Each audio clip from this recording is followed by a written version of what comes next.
diri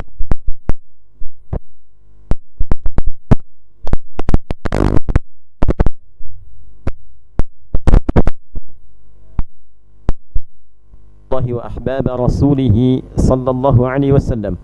Usi nafsi wa iyyakum bitaqwallahi faqad fazal muttaqun. Fala tamutunna illa wa antum muslimun. Faqala ta'ala: Ya ayyuhalladzina amanu taqullaha haqqa tuqatih wa la tamutunna illa wa antum muslimun. Hadirin jamaah Jumat rahimani wa rahimakumullah. Mengawali khutbah ini, khatib ingin mengajak sekaligus menegaskan pada diri pribadi dan kita semua untuk meningkatkan syukur dan takwa kita kepada Allah Subhanahu wa taala. Terkhusus nikmat yang Allah anugerahkan kepada kita setidaknya selama Ramadan sebulan penuh dan sepekan kita telah meninggalkannya dan diberikan kesempatan kembali untuk beraktivitas setelah melalui hari Idul Fitr. Semoga Allah Subhanahu wa taala menerima seluruh amal ibadah yang telah kita tunaikan selama Ramadan dan mengembalikan kita pada suasana fitrah yang dengan itulah kemudian kita dibekali untuk berkehidupan sampai kembali kepada Allah Subhanahu wa taala dalam kemuliaan. Hadirin, ada setidaknya 3 golongan muslim yang selesai menjalani pendidikan Ramadan dan melahirkan 3 ciri utama. Dari 3 golongan ini, ciri yang pertama digambarkan dalam Al-Quran di surah kedua Al-Baqarah di penghujung ayat 185 dengan keterangan sebagai berikut. Allah berfirman, "Walitukabbirullaha 'ala ma hadakum wa la'allakum tashkurun." Orang-orang yang sukses menyelesaikan pendidikan Ramadan itu kemudian diekspresikan kesuksesan itu dengan kebahagiaan yang mengalir di lisannya dengan banyak mengucapkan kalimat takbir. Allahu Akbar, Allahu Akbar, Allahu Akbar. Dia ucapkan kalimat takbir ini sebagai ekspresi kebahagiaan sekaligus ungkapan kesuksesan dalam menjalani pendidikan Ramadan yang telah berlalu. Dan kesuksesan ini yang diliputi rasa kebahagiaan digambarkan oleh Al-Quran karena 2 alasan. Ala ma hadakum, karena ia merasa telah mendapatkan berbagai bentuk hidayah yang Allah berikan selama pendidikan Ramadan itu, yang dengan hidayah itu mengembalikan ia pada algoritma awal saat ia diciptakan, yaitu mengembalikan pada suasana fitrahnya. Apa itu fitrah? Di antara ayat Al-Quran yang mendefinisikan fitrah dan menjelaskan inti dari fitrah itu kita dapati di antaranya di Quran surah Ar-Rum surah ke-30 di ayat ke-30. Fa'aqim wajhaka lid-dini hanifa fitratallahi allati fataran nasa 'alaiha. Fa'aqim wajhaka lid-dini hanifa. Maka bergegaslah engkau untuk kembali menghadapkan dirimu untuk patuh, untuk mengikuti segala ketentuan yang ada dalam din secara benar, secara lurus, secara paripurna. Din di dalam Quran surah ke-3 Ali Imran di ayat ke-19 digambarkan dengan jelas, inna indallahil Islam. Sungguh yang dimaksud dengan din itu di sisi Allah adalah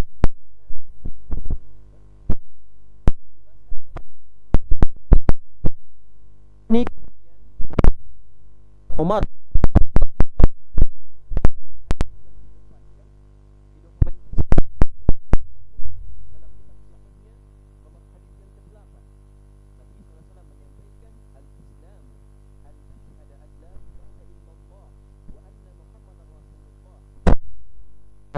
wa tu'tiyaz zakah wa tasuma ramadhana wa tahujjal baita in istata'ta ilaihi sabila.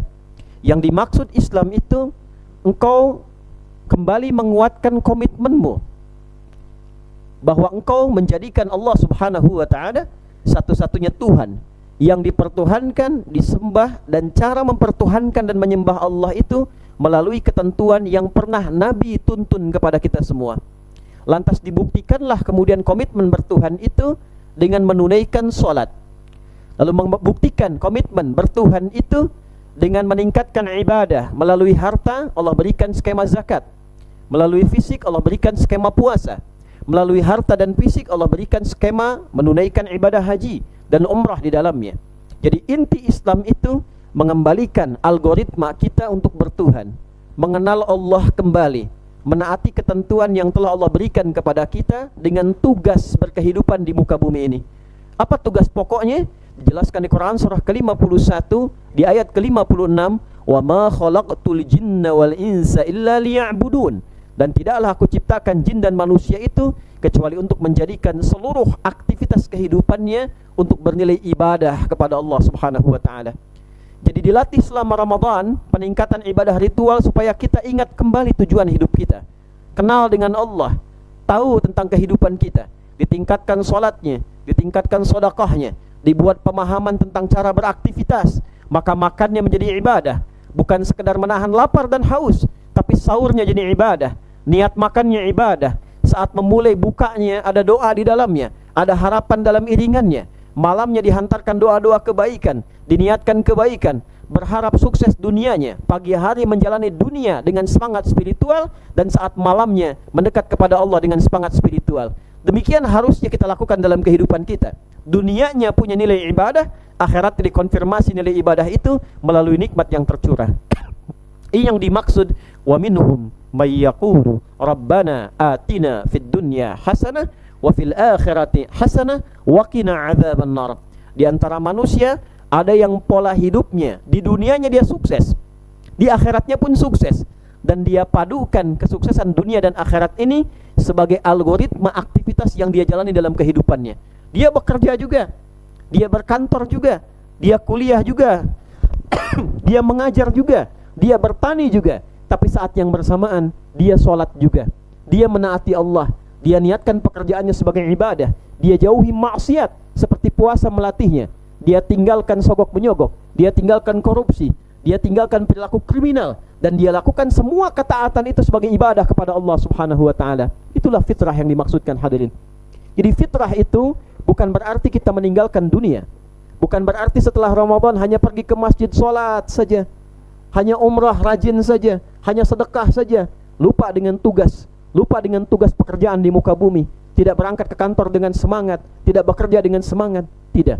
Ramadan mengajarkan kita setiap kesuksesan yang diraih selama pendidikan itu, dunianya tetap semangat kita kerjakan, dan akhiratnya tetap kita semangat kemudian titi. Maka dua inilah yang dipadukan dalam kehidupan kita. Dunia semangat kembali, tapi dalam saat yang bersamaan dia semangat juga mengaji, dia semangat menunaikan sholat, dia semangat bersedekah, dia semangat berbakti kepada kedua orang tuanya, dan dia tunaikan tugas-tugas dunianya untuk mencapai kemuliaan akhiratnya. Golongan pertama ini, jika sukses dia lakukan, jika benar dia kerjakan, maka Allah berikan jaminan kepadanya, wassalamun alaihi yauma wulida wa yauma yamutu wa yauma yub'atsu hayya. Maka selesai pendidikan Ramadan itu, selesai mengajinya, selesai puasanya, selesai belajarnya, maka Allah jamin ia terlahir kembali dalam semangat yang baru, dalam keadaan yang baru. Di dunianya dia berhasil, di dunianya dia gembira. Wa yauma yamutu, meninggalnya pun dijaga jasadnya oleh Allah, dibahagiakan di alam kuburnya. Wa yauma yub'atsu hayya, dan dibangkitkan di akhirat dalam keadaan yang sangat gembira karena ia berhasil menyiapkan bekal di dunianya untuk kepentingan pulang ke akhiratnya. Hadirin, ini yang menggerakkan orang-orang yang mendapatkan hidayah selama Ramadan, merasakan ada perubahan selama hidupnya, dia berubah menjadi lebih baik, lantas dia meningkatkan syukurnya kepada Allah Subhanahu wa taala. Ini yang dimaksud walitukabbirullaha ala ma hadakum. Ia banyak bertakbir kepada Allah karena merasa hidupnya telah berubah, hidupnya menjadi lebih baik, dunianya berharga, akhiratnya bernilai. Wala'allakum tashkurun, dan dengan itu dia meningkatkan syukurnya kepada Allah dengan cara menggunakan nikmat kehidupan yang Allah berikan sesuai dengan fungsi yang telah Allah tetapkan. Mulai saat itu ia paham, fungsi lisan itu bukan hanya sekedar berkata, tapi berkata yang baik-baik yang Allah ridhai. Telinga bukan sekedar mendengar, tapi mendengar yang baik-baik yang Allah ridhai. Dan bekerja pun dia bekerja dengan cara yang benar sesuai dengan apa yang Allah perintahkan dan Nabi arahkan. Hadirin, golongan yang pertama. Golongan yang kedua adalah golongan yang menyikapi Ramadan seperti hari biasa, sehingga ia ketika lulus dalam Ramadan pun melihat hari-harinya seperti hari-hari biasa. Tidak ada perbedaan antara Ramadan dengan bulan-bulan yang lainnya. Ramadan ia salat seperti apa adanya. Pasca Ramadan salatnya pun demikian. Baca Qur'annya tidak bertambah, ngajinya tidak bertambah, ibadahnya pun standar saja. Bekerjanya pun tak ada perubahan, hanya berubah waktunya saja. Ramadan menjadi lebih singkat, hari-hari biasa kembali seperti awalnya, kembali seperti mulanya. Maka golongan ini digambarkan oleh para ulama sebagai golongan yang merugi, yang tidak mendapatkan dampak dari Ramadannya, dan sesungguhnya tidak ada perubahan yang terbawa pada kehidupannya. Sebelum Ramadan biasa, saat Ramadan hanya pindah aktivitas, waktunya makan, waktunya puasa, waktunya sholat, ikut sholat. Tapi setelah Ramadan tidak berdampak perubahan yang signifikan pada kehidupannya. Maka turunlah kemudian malaikat Jibril untuk menggambarkan satu kondisi bagi orang-orang yang tidak mendapatkan pengaruh dari Ramadan ini dan hanya bersikap biasa pasca Ramadan. Maka apa yang disampaikan malaikat? Raghima anfu rajulin ay bu'dan liman adraka Ramadana falam yughfar lahu. Sungguh merugi, sungguh nestapa, sungguh jauh dari rahmat Allah subhanahu wa ta'ala orang yang diberikan kesempatan oleh Allah selama Ramadan, siang dan malamnya ada ampunan, ada rahmat, ada pengabulan doa, ada kebaikan, tapi ia memposisikan Ramadan seperti hari-hari biasa yang digambarkan tidak ada manfaat kecuali sama dengan hari biasa, sehingga pasca Ramadan tidak mendapatkan perubahan hidupnya. Kata malaikat Jibril, orang seperti itu orang yang merugi, orang yang tidak punya kesempatan walau hanya mendapatkan ampunan Allah subhanahu wa ta'ala. Maka terjauhlah ia dari rahmat Allah subhanahu wa ta'ala dan dipandang sebagai golongan insan yang merugi, yang tidak mendapatkan apapun dan manfaat apapun dari bulan Ramadan. Maka Nabi mengatakan amin. Golongan ketiga hadirin adalah golongan yang menempatkan Ramadan sebagai musibah. Aktivitas dunianya berkurang, kesenangannya berkurang.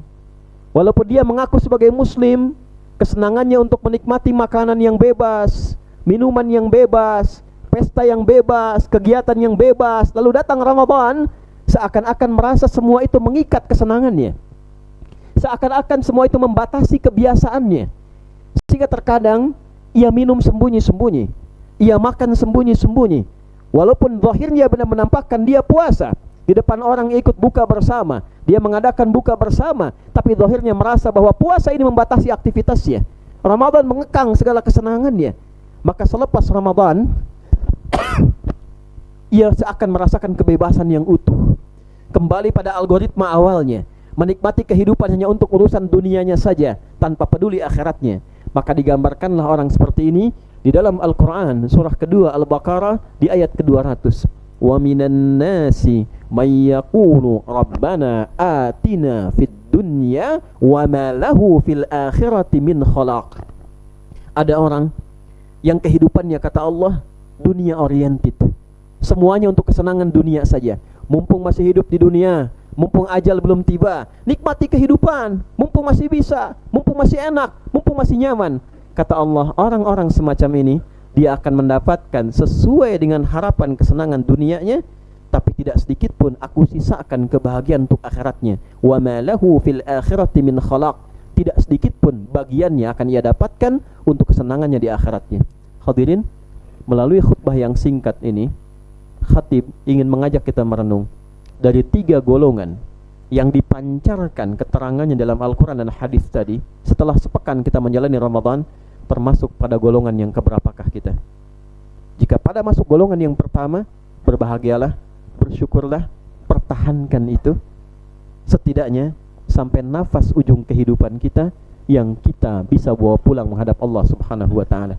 Jika diduga ada kemungkinan, ada potensi pada golongan kedua yang sekiranya kita nilai kita mendekat ke arah situ, maka bersegeralah untuk kembali mumpung kita masih berada di bulan Syawal. Syawal artinya meningkat. Syawal ada unsur kesadaran. Syawal ada evaluasi. Nabi menyampaikan, man shoma ramadhana thumma atba'ahu sittan min Syawal faka'annama yasumu dahra kullahu. Siapa yang menunaikan puasa Ramadan dan diikutkan ia, lalu mengerjakan ia setelah itu 6 hari puasa di bulan Syawal, maka seakan-akan ia puasa sepanjang masa. Hadirin, ini bukan sekedar petunjuk untuk memberikan gambaran kepada kita bagaimana mendapatkan pahala puasa sepanjang masa. Ada yang mengatakan sebulan dikalikan 10.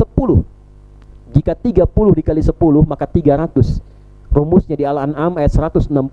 Man jaa'a bil hasanati falahu asyru amsalihha. Siapa yang mengerjakan satu kebaikan bernilai ibadah, maka dia mendapatkan 10 poin berkali lipat. Ramadan sebulan kita kerjakan, anggaplah 30 hari, dikali 10 300, tambah 6 dikali 10 60, 360 hari. Jika bulan Hijriyah kurang lebih 354 hari, setidaknya pahala kita dapatkan selama setahun. Tapi ada pendalaman di hadis ini.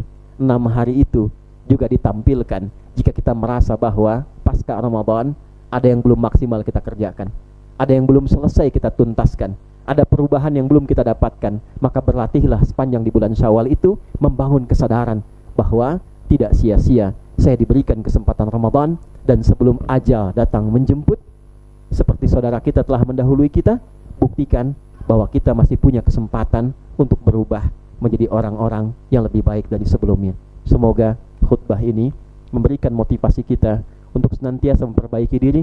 Kita punya hak untuk menjadi hamba yang baik sebelum nyawa sampai di kerongkongan kita, dan Allah memberikan hak itu kepada kita. Anda bisa bayangkan Fir'aun saja yang begitu buruknya, Allah berikan haknya sampai ajal datang menjemputnya di kerongkongannya, dan dikirimkan 2 orang nabi untuk menyadarkannya, sekalipun ia belum mendapatkan nilai-nilai keislamannya. Kita sudah mengatakan muslim, kita mengaku beriman, kita datang Jumatan, diberikan banyak pencerahan selama Ramadan. Jika semua anugerah itu belum mampu membuat kita berubah untuk menjadi lebih baik, maka berapa banyak lagi ustadz dibutuhkan untuk menyadarkan kita, dan berapa waktu lagi dibutuhkan untuk mengembalikan kita sebagai pribadi yang baik dan mendapatkan akhir kehidupan husnul khatimah. Barakallahu li wa lakum fil Qur'anil azim, wa nafa'ani wa iyyakum bima fihi minal ayati wa dzikril hakim, wa taqabbala minni wa minkum tilawatahu innahu huwas samiul alim. Ud'ullaha yastajib lana wa lakum jami'a.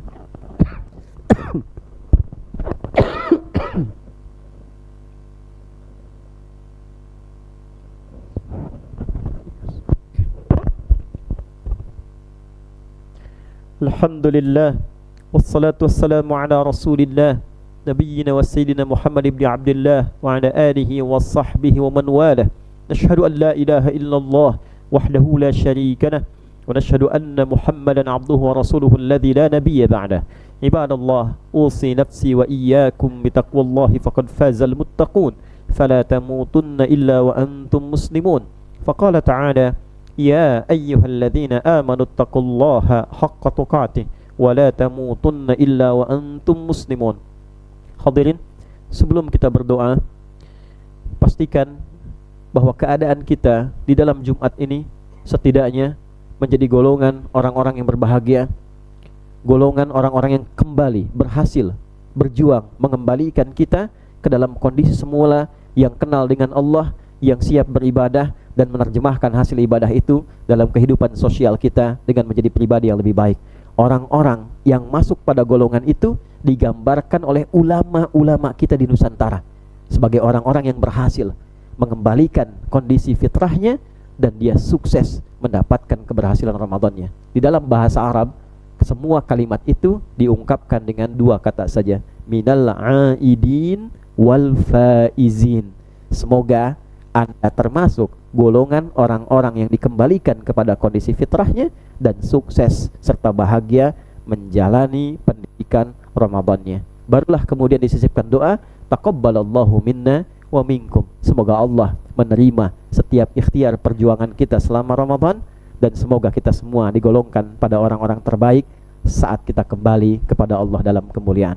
Hadirin, kembalilah kepada keluarga sebagai anak yang baik, suami yang baik, ayah yang baik, kakek yang baik.